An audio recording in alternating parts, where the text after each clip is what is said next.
1200 अरब यानी इन बाहरले मुल्क लाथे या 3 अरब सऊदी कम घन या 2 अरब घन के अंदर पिन ते वदन यानी पाकिस्तान को शर्मसाल किती वदन इंदा मतलब ये नहीं है तू ही शुमारी पाकिस्तान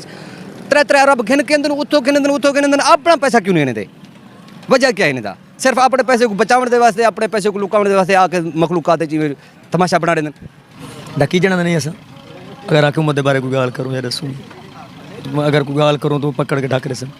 चुप्पे से हवाम कोई गाल ही नहीं कर सकता ना अखड़ चाहते ना महंगाई के बारे भी गाल नहीं कर सकते कुछ नहीं से कर सॉरी दरात क्या बरका पहले मुल्क का बेड़ा करते हुन दरात चे मर का बरकत नहीं थे खुदा दे कार कने डर जो ज्यादा क्या बच गए पाकिस्तान खत्म थी चुके केरी सेम ते पे पाकिस्तान वो सेम जेम कुछ छोड़ पाकिस्तान खत्म थी गए पर बहुत जैसे से कोई महंगाई के बारे डकी जाना नहीं असा अगर हुकूमत के बारे कोई गाल करूँ या दसूँ